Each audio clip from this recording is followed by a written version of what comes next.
Touche ton voisin de lui ce soir. Voisin, nous parlons des tonalités prophétiques.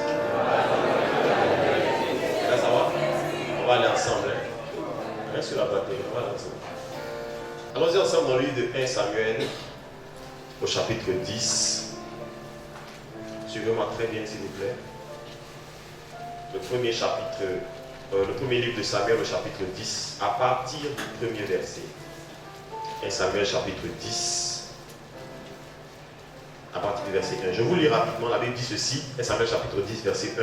La Bible dit: Samuel prit une fiole d'huile qu'il répandit sur la tête de Saül. Il le baisa et dit: L'Éternel ne t'a-t-il pas oint pour que tu sois le chef de son héritage? Verset 2. Aujourd'hui, après m'avoir quitté, tu trouveras 2 hommes près du sépulcre de Rachel. 2 hommes, où ça? Près du sépulcre de Rachel, sur la frontière de Benjamin, à Tselak. Et ils te diront: les ânesses que tu es allé chercher sont retrouvées. Et voici, ton père ne pense plus aux ânesses, mais il est en peine de vous et dit: que dois-je faire au sujet de mon fils? De là, tu iras plus loin et tu arriveras au chêne de Tabor, où tu seras rencontré par 3 hommes montant vers Dieu à Béthel. 3 hommes montant vers Dieu à Béthel et portant 3 chevreaux, l'autre 3 gâteaux de pain et l'autre une outre de vin. Ils te demanderont comment tu te portes et ils te donneront 2 pains que tu recevras de leurs mains. Après cela, tu arriveras à Gibea Elohim, où se trouve une garnison de Philistins. Et en entrant dans la ville, tu rencontreras une troupe de prophètes. Tout le monde dit une troupe de prophètes. Attends, vas-y, dis ça. Une troupe de prophètes. La Bible dit donc: tu rencontreras une troupe de prophètes descendant du haut lieu, précédés du luth. Tout le monde dit le luth, le tambourin, la flûte et la harpe. Et la Bible termine ce verset 5 en disant: et prophétisant eux-mêmes.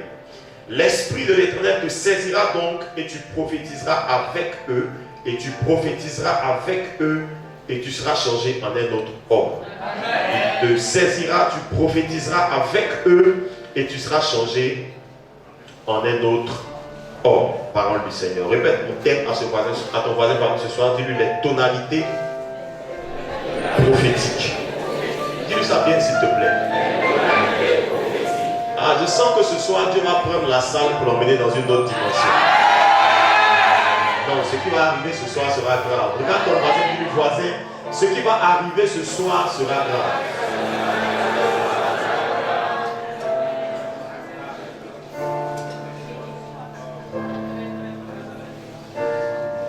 Samuel a pris une fiole d'huile dans le verset 1 et il a répandu sur la tête de Saül et il lui donne 3 signes.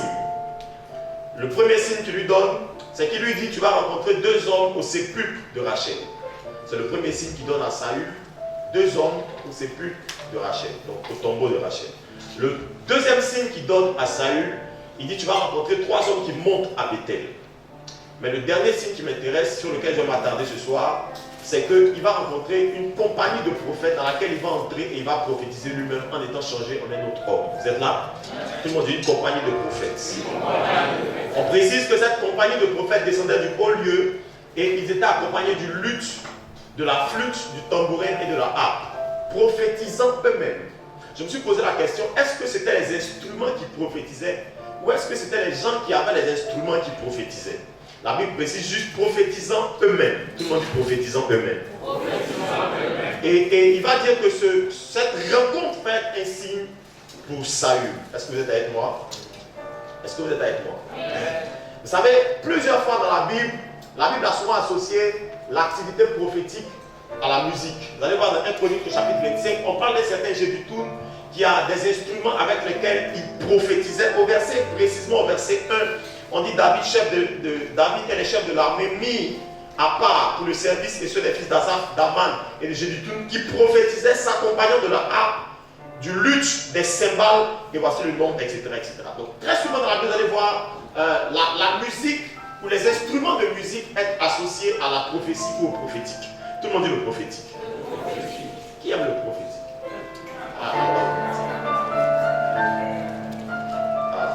Vous savez, si je dois vous définir qu'est-ce que c'est que le prophétique, c'est tellement compliqué de cerner une définition précise sur le prophétique ou la prophétie.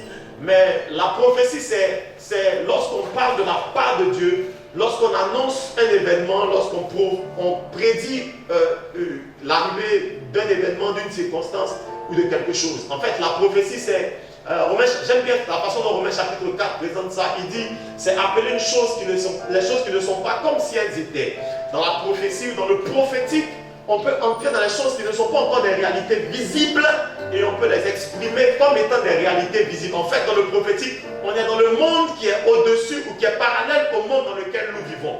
On est dans une activité qui est au-dessus de l'activité normale dans laquelle tous les hommes opèrent. Est-ce que vous êtes avec moi? Et donc, quelqu'un qui opère dans le prophétique peut voir une chose que tu ne vois pas, entendre une chose que tu n'entends pas, sentir une chose que tu ne sens pas, bien qu'elle soit dans ta réalité quotidienne ou qu'elle soit même dans tes difficultés ou même à proximité de toi. Elle peut être dans ton histoire, dans ton présent, dans ton passé ou dans ton futur. Toujours est-il que celui qui opère dans le prophétique est toujours dans une dimension parallèle à celle dans laquelle tu es et il peut sentir, voir, capter des choses que toi, dans la dimension dans laquelle tu es, tu ne peux pas sentir. Je suis venu te dire ce soir que quelqu'un est sur le point de changer de dimension. Non, tu dis pas bien amen, tu dis pas bien amen.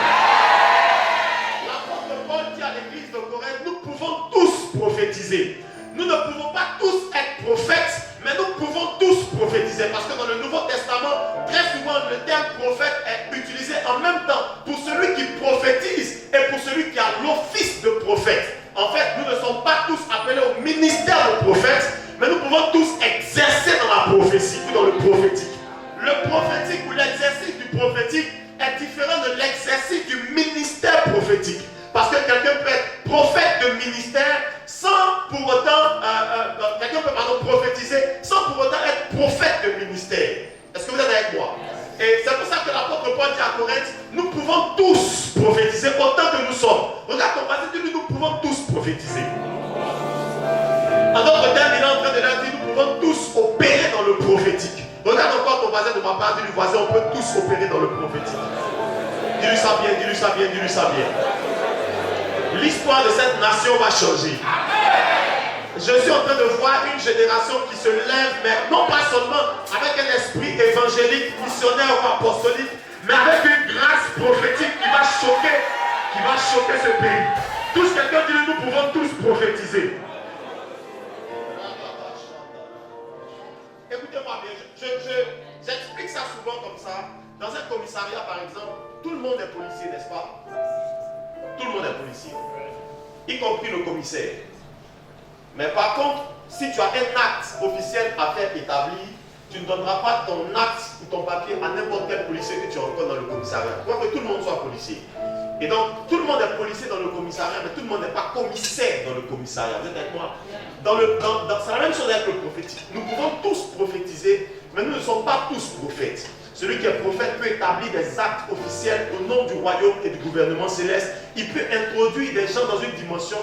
Celui qui prophétise juste peut consoler, édifier, orienter, etc. Mais celui qui est de ministère prophète peut établir des gens dans des choses officielles de la part de Dieu et de son royaume. Est-ce que vous êtes avec moi? Tous quelqu'un dit, nous pouvons tous prophétiser. Je me suis rendu compte que c'est important, suivez-moi bien. C'est important ou c'est capital, je dirais même que c'est vital. C'est impossible d'envisager l'Église et d'envisager la relation avec Dieu sans le prophétique. Et l'une des raisons pour laquelle je vous dis ça ce soir, c'est parce que partout où Dieu a voulu faire un réveil apostolique, il a d'abord commencé par emmener un réveil prophétique. Partout où vous voyez arriver le prophétique, l'apostolique est sur le point d'arriver.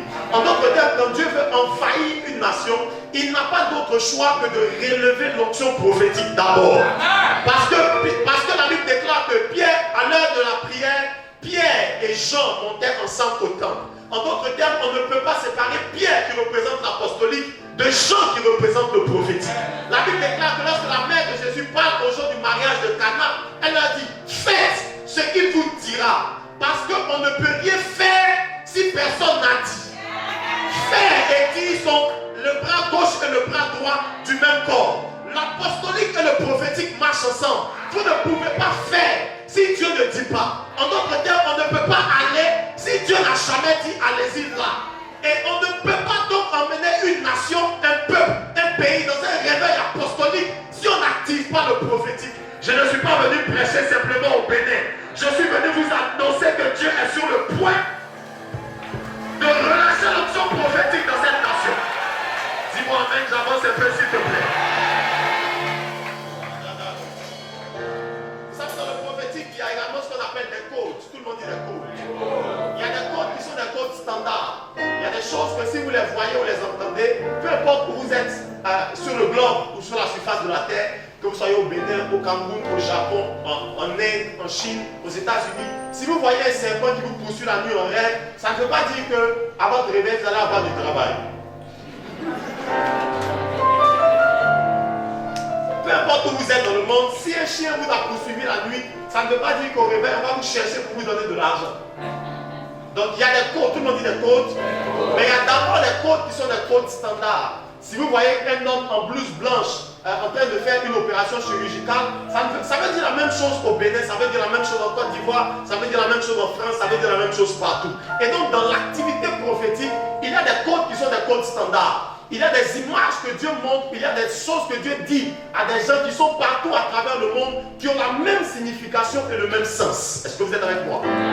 Mais deuxièmement, il y a aussi ce qu'on appelle des codes spécifiques. Parce qu'il y a des façons dont Dieu parle à X et qui est différente quand Dieu veut parler à Y. Je vous donne un exemple. Quand Noé doit sortir de l'arche avec les animaux, Dieu lui donne un signe. Il lui dit, relâche une colombe. Si elle revient, ça veut dire que la pluie s'est arrêtée dehors. Si elle ne revient pas, ça veut dire qu'il pleut encore. Et Noé sort à la fenêtre, il relâche la colombe et il attend que la colombe revienne. Effectivement, la colombe revient et en ce moment, il comprend que la pluie s'est arrêtée dehors et qu'il peut ouvrir l'arche et libérer les animaux. Si tu te mets à la fenêtre de ta chambre et que tu relâches une colombe et que la colombe revient à la fenêtre, ça ne veut pas dire qu'il ne pleut plus dehors. Parce que ce que Dieu donnait à Noé à cette époque était un code spécifique pour une situation précise. Et donc dans le prophétique, il y a des codes standards. Mais la difficulté que beaucoup de gens ont à opérer dans le prophétique, c'est qu'ils n'arrivent pas à capter les codes spécifiques pour des situations précises quand Dieu veut parler d'une façon ou d'une autre. La Bible déclare, et je vous rappelle peut-être, que Dieu parle tantôt d'une façon, tantôt d'une autre. Mais c'est l'homme qui n'y prend point garde. Et donc, autant si tu veux opérer dans le prophétique, tu dois d'abord comprendre la façon dont Dieu parle à tout le monde. Ça, c'est le standard. Tout le monde est le standard. Si tu ne sais même pas ce que veut dire un serpent, quand tu as vu une image, les yeux fermés, tu as vu ceci, tu as vu ceci, tu ne sais même pas ce que ça signifie, frère, laisse tomber pour toi, c'est bon. Mais encore là, si tu comprends ça et que tu ne comprends même pas comment Dieu veut travailler avec toi de façon spécifique, parce que la façon dont Dieu opère avec moi est différente de la façon dont Dieu va opérer avec toi. Est-ce que vous êtes avec moi? Très souvent Dieu me parle de certaines choses avant que je n'y sois et je sais comment Dieu me parle de certaines choses pendant que j'y suis. Par exemple, quand je suis là, je sais comment écouter Dieu, je sais comment monter à une autre fréquence, je sais comment capter les choses que Dieu veut me dire.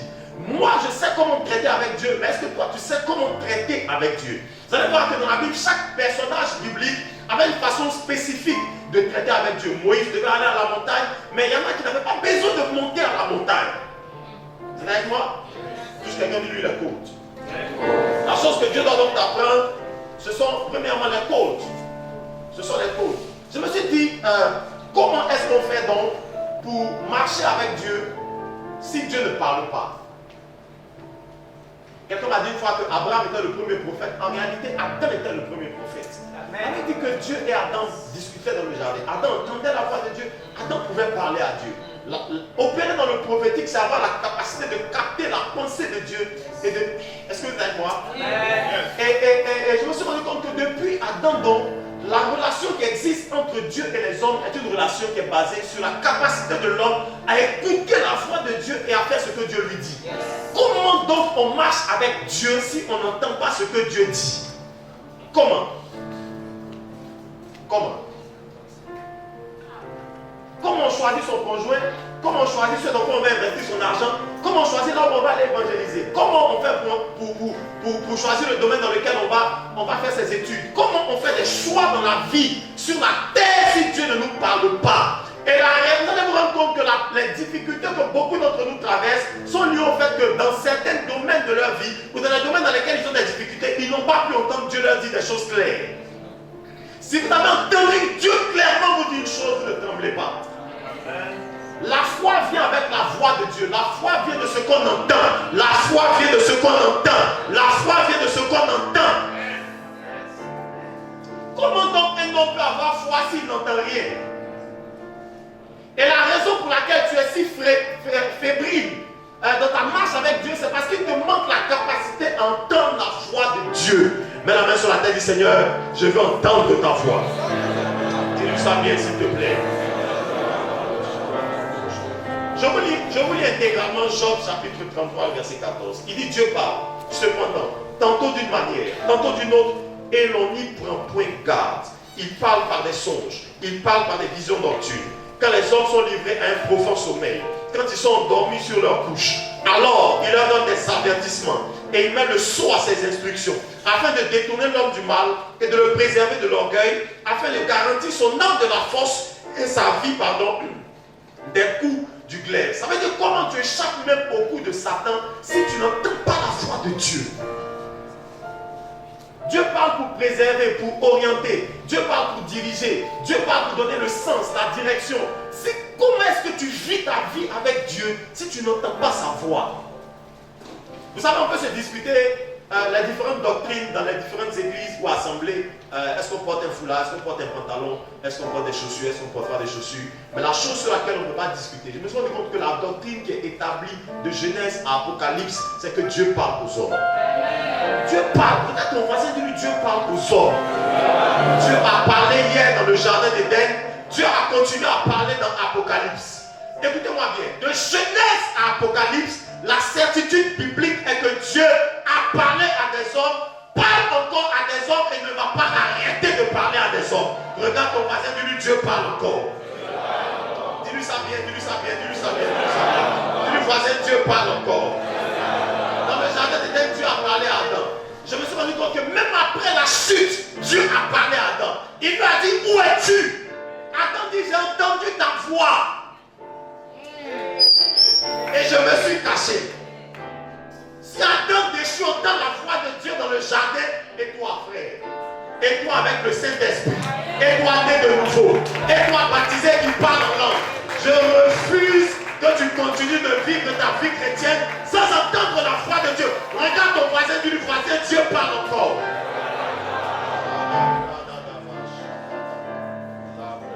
J'aime bien la version en King James de Jean 33, verset 14. Il dit God speak once, yet twice, yet man not perceive it not.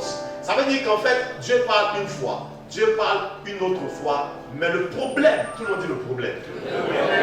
La version anglaise dit yet man perceive it not. Ça veut dire en fait, l'homme ne le perçoit pas. Tout le monde dit l'homme ne le perçoit pas. Et c'est là que je veux que vous me suivez attentivement. Vous savez, à la télévision béninoise ou dans les différentes radios qui existent dans la ville, ils sont en train de faire en ce moment ce qu'on appelle des émissions. Tout le monde dit des émissions. Quand on dit une émission télé, une émission radio, c'est pas juste une émission, c'est pas juste le plateau qui est là. Parce qu'on peut faire un plateau télé sans faire une émission. Moi, j'ai fait de la télévision. Quand on parle d'émission télé, ça veut dire que pendant qu'on est sur un plateau et qu'on se fait filmer, tout ce qu'on est en train de filmer là, on les met avec un émetteur sur des ondes, sur une fréquence. Vous êtes avec moi? Ça veut dire quoi? Écoutez-moi bien. Ça veut dire que pendant que nous sommes dans cette salle, dans les ondes qui sont dans l'atmosphère, ici, il y a des émissions radio et télé. Yes.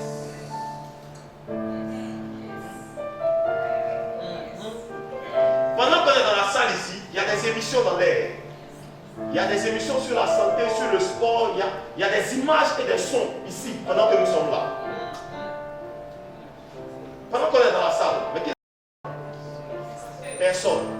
La chose qu'il faut faire, donc Jean 33, 14 dit que le problème ce n'est pas que Dieu parle. Dieu parle encore. Le problème c'est que l'homme ne perçoit pas. Ça veut dire que l'homme n'a pas la capacité de capter ce ce que Dieu a déjà dit. La voix de Dieu est déjà dans l'atmosphère. Il y a ce qu'on appelle dans le monde spirituel des fréquences divines. Pendant que nous sommes ici, Dieu a déjà parlé et Dieu est en train de parler.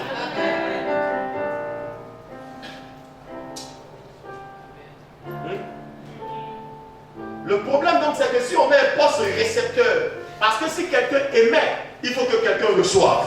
Je déclare que tes oreilles vont recevoir la voix de Dieu. Dis-moi amen, dis-moi amen. Si on met un poste récepteur, radio par exemple, et qu'on veut capter une fréquence qui est sur 90.2 par exemple, on va tourner le bouton et puis ça va faire bonjour mesdames et messieurs. Et en fait, la voix de ce monsieur était déjà dans la salle. Le problème c'est qu'on n'avait pas le récepteur pour emmener sa voix. Tout ce qui vient de lui, la voix du monsieur est déjà dans la salle.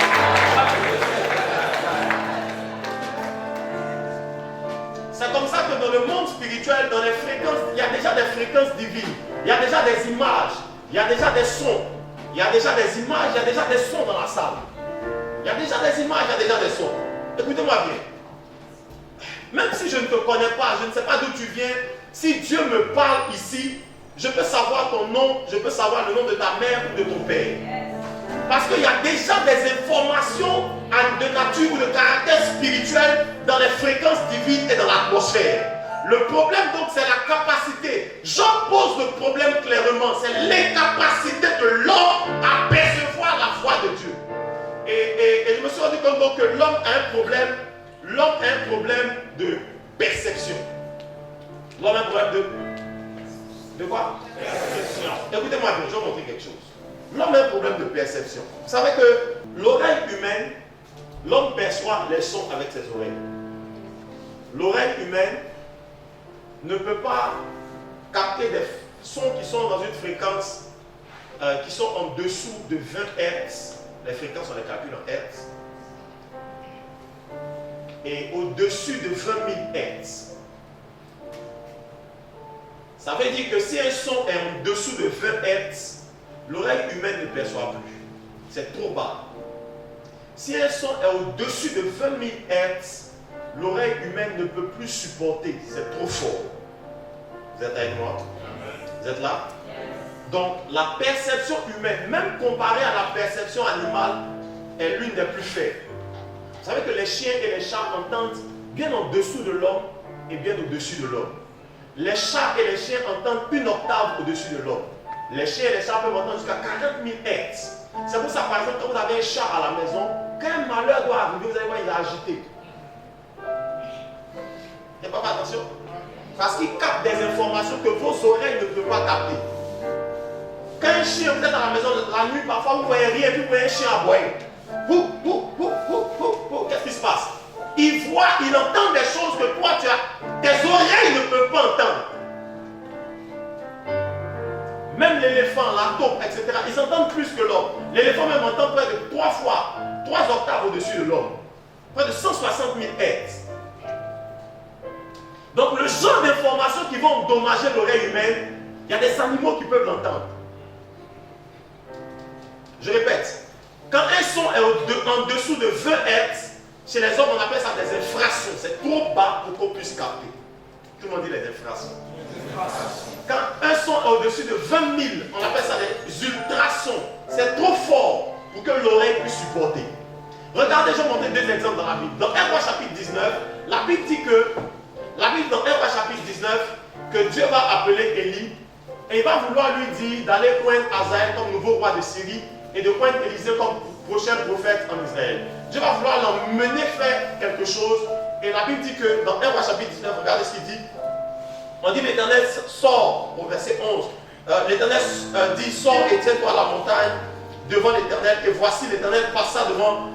Il eut un vent fort et violent qui déchirait les montagnes et brisait les rochers. L'Éternel n'était pas dans le vent. Après le vent, ce fut un tremblement de terre. L'Éternel n'était pas dans le tremblement de terre. Au verset 12. Après le tremblement de terre, il y eut un feu. L'Éternel n'était pas dans le feu. Et après le feu, il y eut un murmure doux et léger. Un murmure comment? Doux et léger.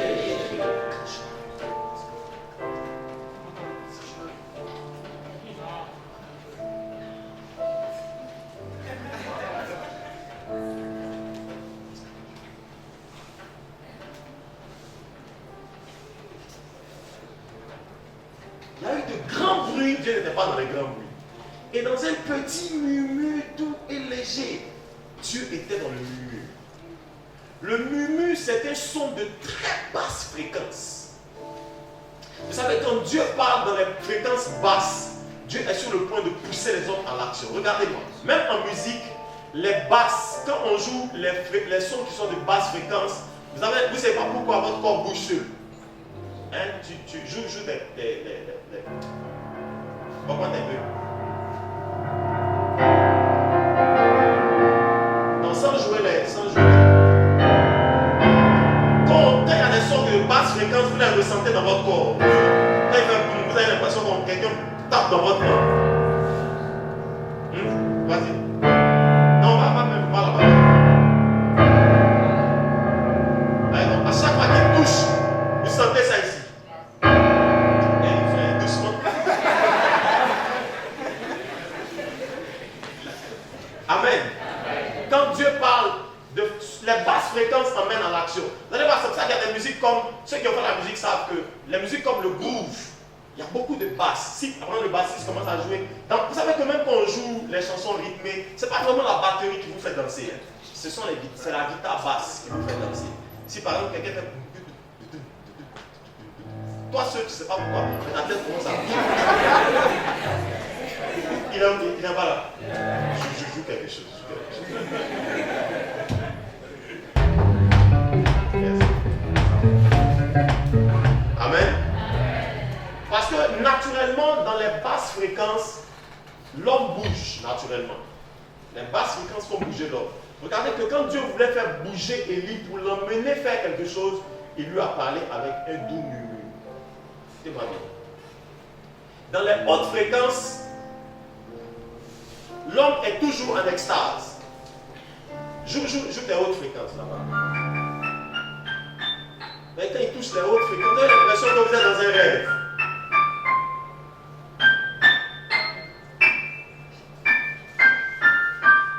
Ça va. Tout ce qui est haut emmène en extase. Regardez, je vais vous montrer ça dans la Bible. Dans Exode 19 et 20, la Bible dit que Moïse était sur la montagne et que la voix de Dieu résonnait comme un tonnerre. Le tonnerre, c'est un son de très haute fréquence. Et le tonnerre, là, pendant que Moïse est sur la montagne, Dieu parle comme un tonnerre. Le peuple qui est au pied de la montagne ne peut même pas supporter et tout le monde fuyait. Mais pendant que les gens au pied de la montagne fuient, Abraham, lui, il est sur la montagne avec le gars qui parle comme un tonnerre.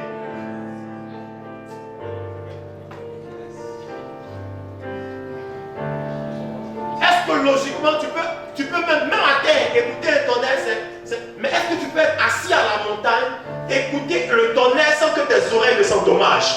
Mais Dieu parle comme un tonnerre. Abraham prend un stylo, il prend une table et il commence à écrire. Il dit, l'Éternel Dieu dit, tu ne tueras point. Lui parle encore.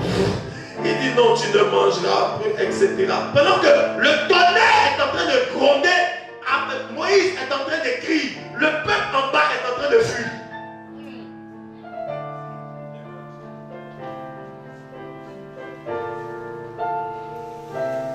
Parce que les sons de haute fréquence, ce sont des sons de la montagne. Écoutez-moi bien. Écoutez-moi bien.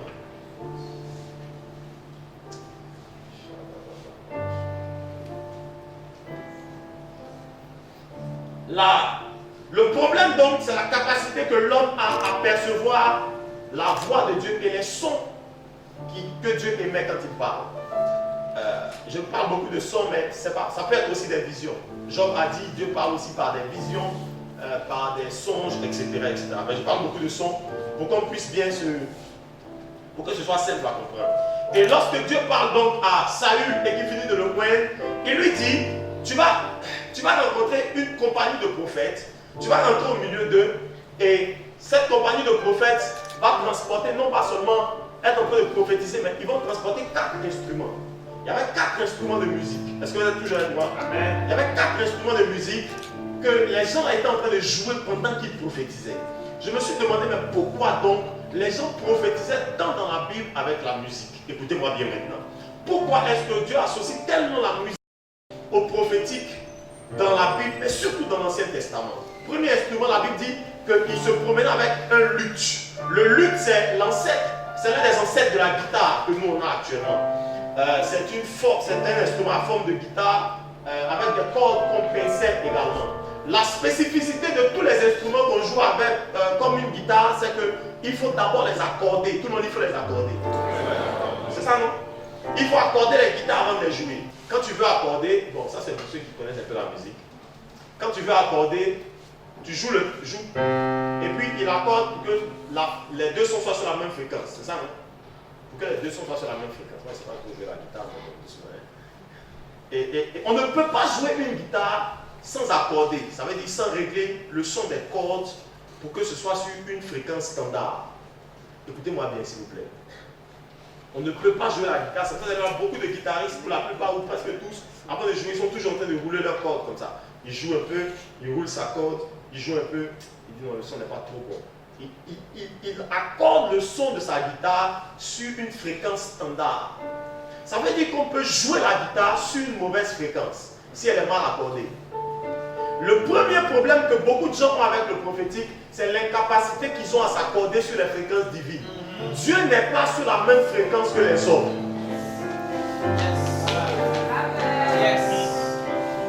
Et c'est le premier problème. C'est pour ça que quand Saül voulait apprendre le prophétique, quand il entre parmi les prophètes, la première chose qu'il voit, c'est un luth. Il voit le joueur de luth en train d'accorder son instrument. Dieu lui dit en fait, si tu veux apprendre à travailler avec ma voix, tu dois apprendre à t'accorder sur une autre fréquence. Le problème, c'est que la plupart d'entre vous attendent Dieu sur la fréquence de leurs oreilles.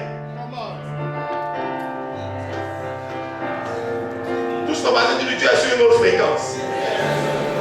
Le luth, donc, c'est la capacité à s'accorder sur la fréquence divine. Le problème n'est pas que Dieu parle pas. Le problème, c'est que tu es sur la mauvaise fréquence. Alors, première chose que tu dois apprendre dans le prophétique, c'est apprendre à t'accorder sur la bonne fréquence. S'accorder sur la bonne fréquence, ça veut dire que si tu veux apprendre à opérer dans le prophétique, tu dois arrêter d'écouter Dieu ici. Tu dois apprendre à l'écouter ici.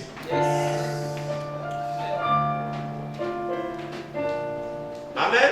Amen.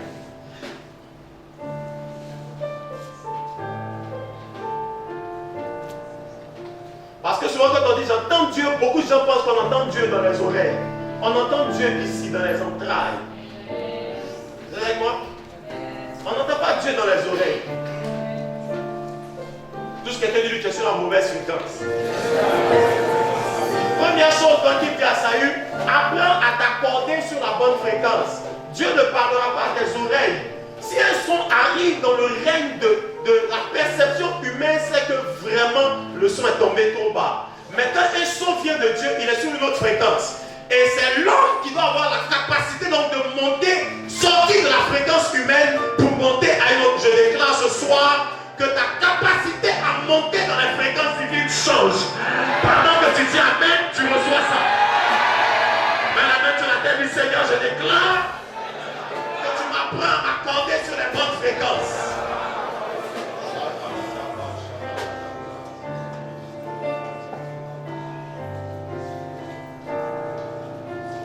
C'est pour ça qu'entendre la voix de Dieu parfois rime avec l'audace. Parce que vous n'entendez pas ça ici. Quand vous entendez ici, vous êtes sûr. Sûr. Sûr, non? J'ai dit quoi tout de suite?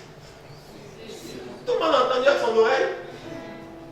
Mais si vous entendez une voix qui vient dans votre cœur, quelque part à l'intérieur de vous, qui vous dit, je m'appelle Jacques, ou ton voisin s'appelle Jean, tu te dis, est-ce que c'est pas mes pensées? C'est pas c'est pas Akoumé, j'aimerais vous dire, qui est en train de me faire une diarrhée chronique, qui fait que j'ai des hallucinations. Parce que quand vous entendez ici, vous êtes sûr. Quand vous entendez ici, vous avez besoin d'audace.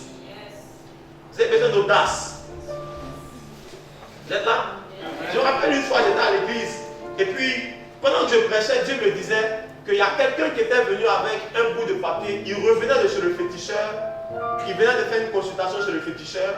Et je voyais le monsieur chez qui il allait consulter écrit sur un petit bout de papier des instructions, des choses qu'il doit acheter. Et j'étais en plein culte quand Dieu m'a dit ça. J'ai dit, Seigneur, si j'ai dit ce genre de choses, que ce n'est pas trop vrai. Si tu me dis le nom de quelqu'un, on peut dire que ce n'est pas ça. C'est son frère qui n'est pas là. Mais ça, c'est très compliqué. Et Dieu continuait de me parler. Et j'ai interrompu le message. J'ai dit, il y a quelqu'un qui allait voir un féticheur et il a mis des inscriptions au crayon sur un petit bout de papier blanc. Et le jeune homme qui était assis à première rangée devant moi a sorti son portefeuille et il a commencé à pleurer. Il dit, je n'arrive pas à m'en sortir dans la vie et je viens de chez ma grande soeur, je reviens des vacances. Et on est allé voir un féticheur hier avant que je vienne. Il m'a donné des instructions parce qu'il a sorti le petit bout de papier. Le monsieur avait écrit en crayon dessus.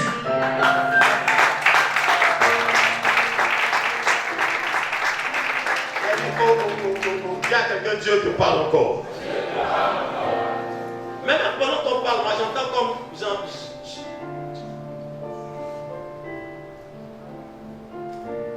je vois un jeune homme qui s'appelle. Je vois un jeune homme qu'on appelle Maxwell. Mais j'ai l'impression qu'il n'est pas ici. Maxwell. Qui connaît Maxwell? Quelqu'un l'appelle Maxwell. Je ne sais pas si c'est un surnom, si c'est son vrai nom. Hein? Maxwell, c'est qui? C'est un ami? Non, il n'est pas si loin que ça. Maxwell. C'est comme c'est une façon dont les gens l'appellent. Maxwell.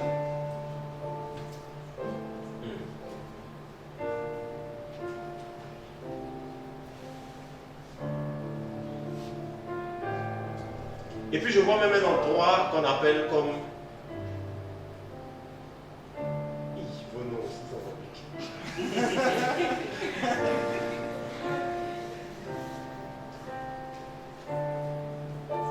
Parce que mon esprit va dans un endroit, il y a comme une pharmacie que je vois.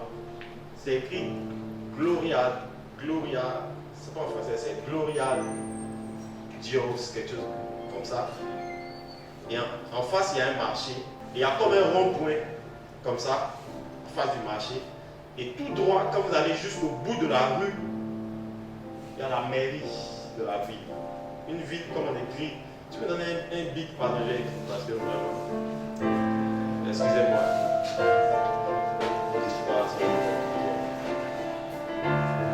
Si c'était un Abidjan, j'aurais dit ça facile.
Et puis pas loin, il y a un rond-point, il y a le marché. Tout droit, comme si tu vas sortir de la ville, il y a la mairie. C'est ça, non? Ok.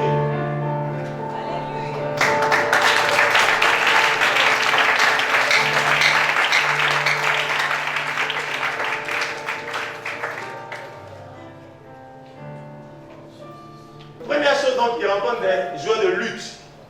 Première chose, c'est qu'il faut s'accorder sur les fréquences divines. Parce que Dieu parle, mais Dieu ne parle pas au niveau de perception des hommes. Amen. Donc le lutte, c'était d'abord pour s'accorder sur les fréquences divines. Deuxième chose, il va rencontrer un joueur de tambourin. Tout le monde dit tambourin. Le tambourin, c'est nous, on appelle ça des tam-tams en fait. Ça servait à quoi? Ça servait à donner le rythme. Parce qu'en musique, il y a toujours un instrument qui donne le rythme, qui donne le tempo. Vous êtes avec moi? Bon, là, par exemple, on n'a pas de tambour, mais on a une batterie, par exemple. La batterie sert dans la musique ici. Tempo. Joue ton pied comme ça. C'est ce qu'on appelle le tempo. Suivez-moi bien, s'il vous plaît. C'est très très important dans la compréhension des choses avec le prophétique. Donc, joue un pied régulier. Vous voyez? On peut suivre son. Vous voyez que chaque coup de pied qu'il donne, c'est comme une porte. Quand vous voulez chanter par exemple, c'est bon. Pas attention. Si vous voulez chanter par exemple, le coup de pied qu'il donne, pam, pam, pam, c'est comme une porte. On ne rentre pas dans le chant au mauvais moment. Je ne sais pas comment vous expliquer ça. Donc, quelqu'un peut prendre le micro, vouloir chanter, et puis rentrer dans le vide de son coup de pied. Dans le langage de la musique, on dit qu'elle chante à contre-temps. Il y a beaucoup de gens dans leur vie qui sont à contre-temps parce qu'ils ne savent pas entendre les coups de pied de Dieu.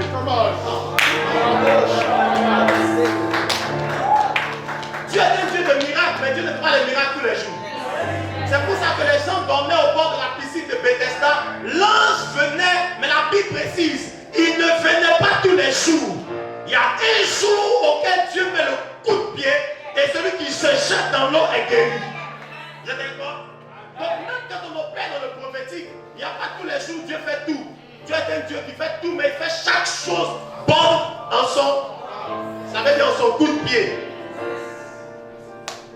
Et avec le tambourin, il apprenait le rythme de Dieu. On ne peut pas opérer dans le prophétique sans entendre les rythmes divins.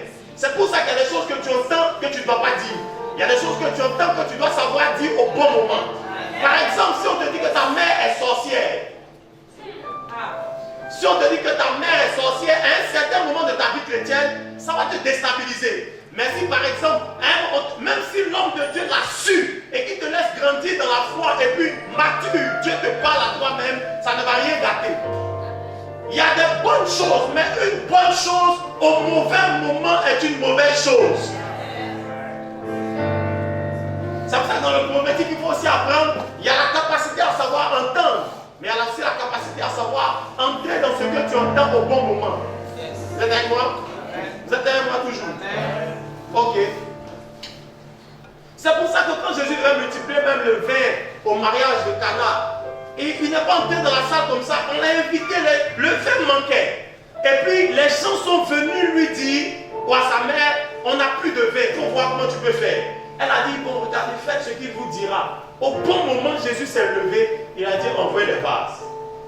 Sinon, il est là depuis le début du mariage, les gens servaient le vin, ça manquait. Mais il a observé. Il attendait quoi? Le bon moment.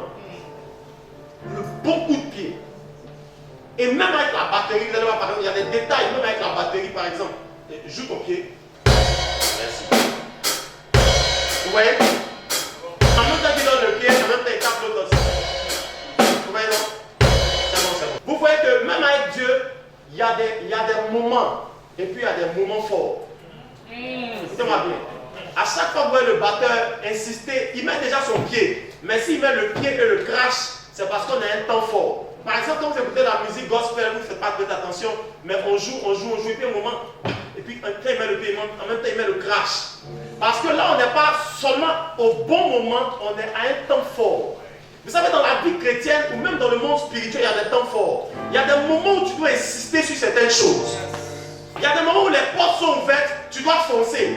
Le problème, c'est que si vous n'apprenez pas à entendre Dieu, vous n'allez pas comprendre que là, le temps est favorable, vous allez rater certaines choses. Il y a des moments où Dieu te bénit, il te donne ceci, il te donne cela, mais il y a des moments où la porte est ouverte. Tu dois rentrer dedans, profiter au maximum. On appelle ça des temps forts. Il y a des saisons dans la vie chrétienne. C'est pour ça que vous allez voir, il y a des gens que vous ne connaissiez pas. Il y a 10 ans, vous ne connaissez pas Tenamona, non? Mais elle est dans un temps fort. Dans un temps fort, on fait sortir toutes les chansons de son ventre en même temps. Parce qu'après, le temps sera fait.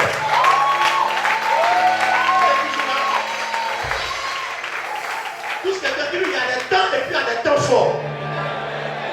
Il y a des moments où il faut faire certaines choses. Et il y a des moments où Dieu commence à te demander de faire certaines choses avec insistance, avec un autre rythme. Vous êtes là? Et c'est pour ça qu'il va rencontrer un joueur de tambourin. Parce que Dieu voulait apprendre à Saül, le rythme. Le rythme. Tout le monde dit le rythme. Et même dans le rythme, la batterie nous aide bien parce qu'il y a dans la batterie, on appelle ça le rail. Tu vois, joue le rail. Voilà, joue avec ton pied. Joue avec les pieds. Joue. Vous voyez, il donne déjà le temps avec le pied. Mais là, vous entendez ce que ça donne? Même quand le pied ne donne pas le temps, le rail joue quand même. Ça s'appelle la vitesse. Parce qu'il y a un moment, écoutez-moi bien.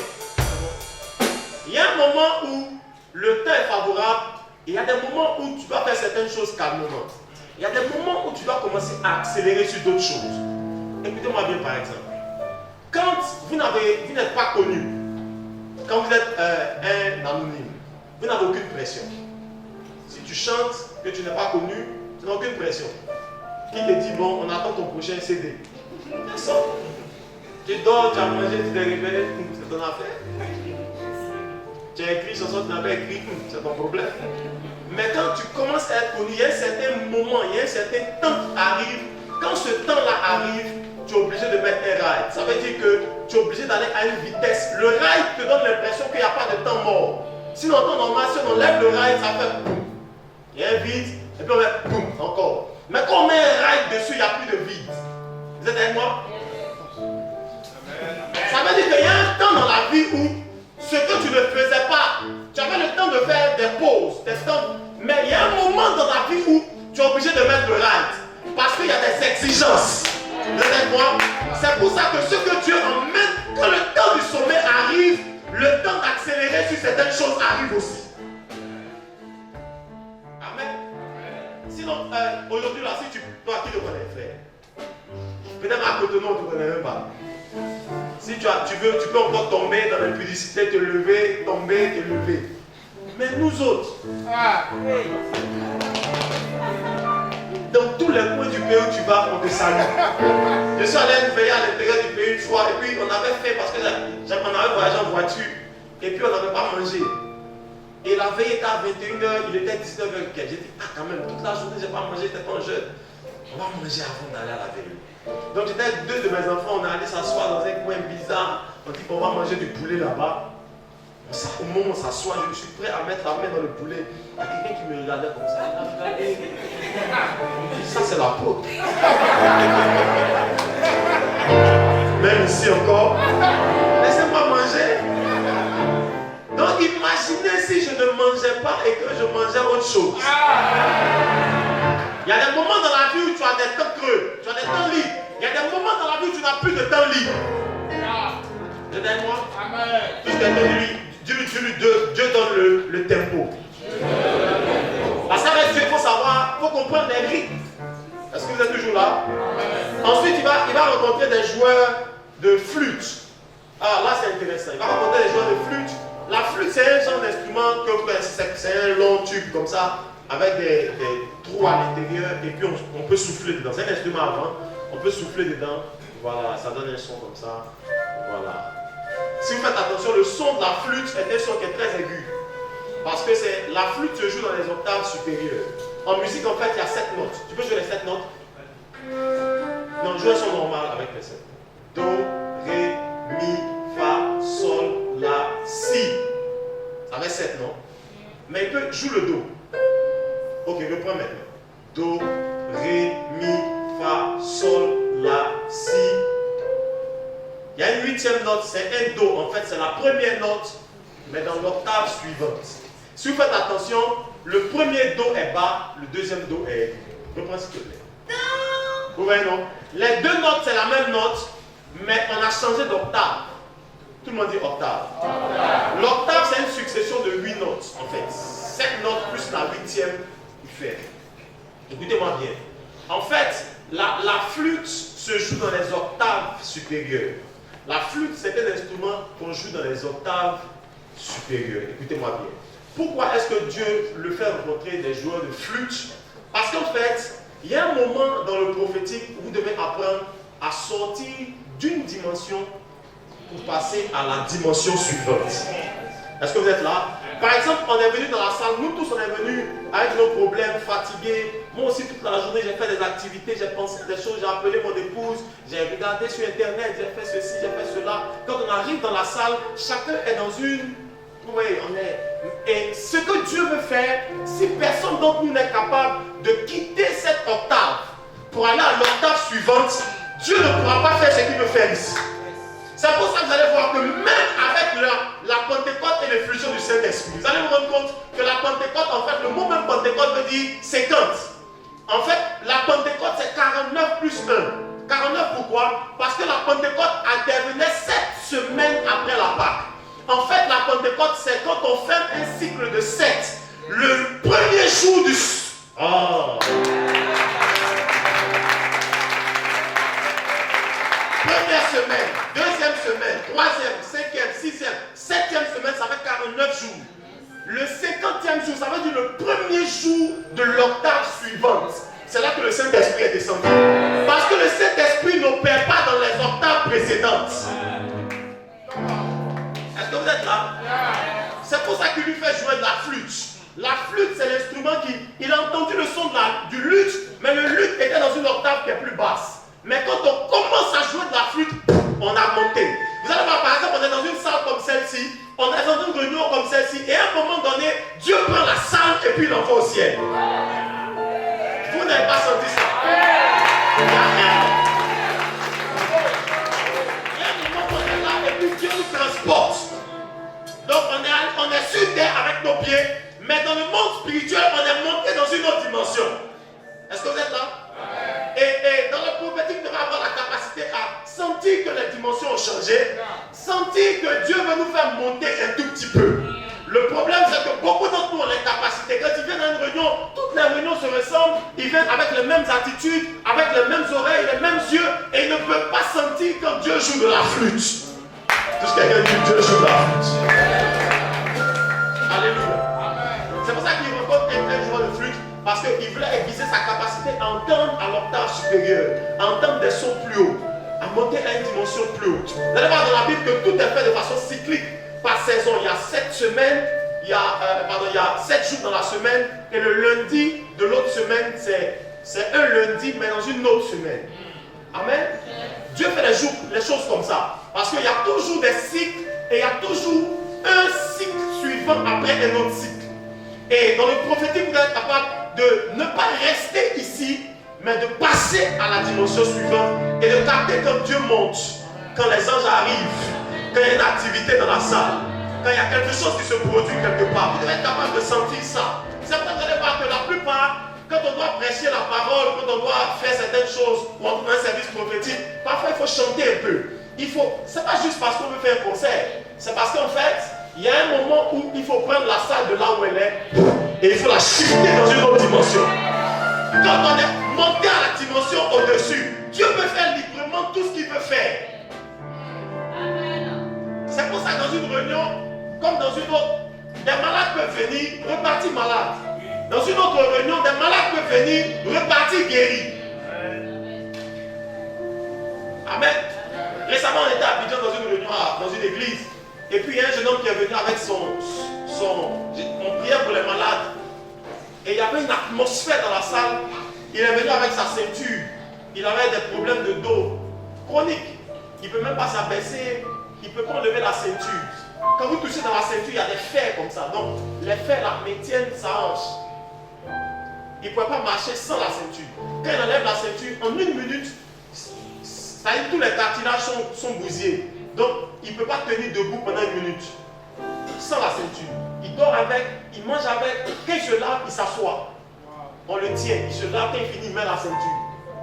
Quand il est arrivé dans la salle, j'ai prié pour des gens. Quand j'ai touché sa ceinture, je lui ai dit, tu as quoi? Il dit, j'ai mal au dos. Il m'a expliqué. Je lui ai dit, bon, tu vas enlever cette ceinture, tu vas repartir à la maison sans ça. On a enlevé la ceinture et je lui ai demandé de rester debout pendant le nombre de temps qu'il voulait. Il est resté debout pendant plus de 10 minutes. Je lui ai demandé, tu as mal? Il dit non. Je lui ai dit, bon, abaisse-toi. Quand il s'est abaissé comme ça, il a commencé à s'abaisser au moins 15 fois. J'ai dit, tu es guéri, va-t'en. Parce qu'il y a des réunions où tu peux prier pour un malade, mais le malade ne guérit pas. Parce que juste, la salle est restée à terre. Amen. Alléluia. Touche quelqu'un qui lui la flûte. Et en dernier, donc, il va rencontrer un joueur de harpe.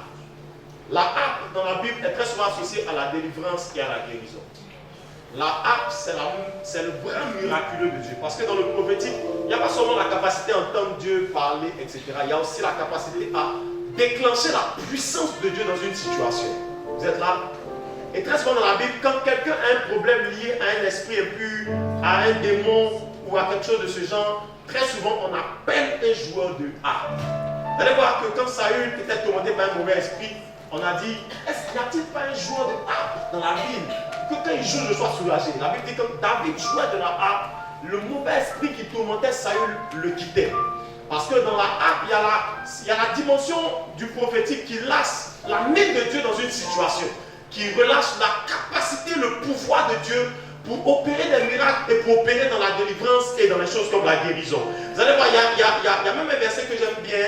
Il y a même un verset que j'aime bien dans 1 Samuel, dans 2 Rois, chapitre 3, verset 15. Il dit maintenant, amenez-moi un joueur de harpe. Comme le joueur de harpe jouait, la main de l'Éternel fut sur Élisée. Pendant que le joueur de harpe jouait, la main de l'Éternel fut sur Élisée. Vous savez, dans la Bible, quand on parle de la main de l'Éternel, on parle de l'onction prophétique, mais on parle de l'onction prophétique avec la caractéristique d'opérer des miracles. Est-ce que vous êtes là? Est-ce que vous êtes toujours avec moi? Touche quelqu'un, Dieu va jouer de la harpe. Et j'aime particulièrement quand Dieu joue de la harpe. Parce que vous savez, parfois, quand vous dites le nom de quelqu'un, il dit peut-être que quelqu'un lui a dit, ou peut-être qu'il me connaît avant. Mais quand Dieu fait un miracle, qui peut contester que Dieu a fait un miracle? Dieu a fait un miracle aux yeux de tout le monde. Personne ne peut contester. Si je te dis ton prénom, tu as dit non, peut-être que mon prénom, il a entendu quelque part. Ce n'était pas Dieu qui lui a dit. Mais quand Dieu fait un miracle, les hommes se taisent.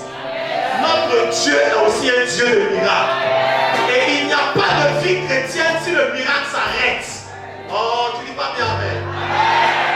Je dis souvent aux gens que l'évangile que vous entendez quand vous êtes malade est différent de l'évangile que vous entendez quand vous êtes en bonne santé. Quand vous êtes en bonne santé, vous entendez le développement personnel, le potentiel, la grâce, la loi, Jésus, la femme de ceci, le fou de cela. Quand vous êtes en mauvaise santé et quand vous avez juste besoin que Dieu vous guérisse et qu'aucun médecin ne vous a donné la solution à votre problème. Quand vous êtes assis dans une réunion de prière, vous n'attendez pas une révélation de la parole. Vous attendez la main de Dieu dans votre situation. Je déclare ce soir que quel que soit ce par quoi tu passes, la main de Dieu arrive vers toi maintenant.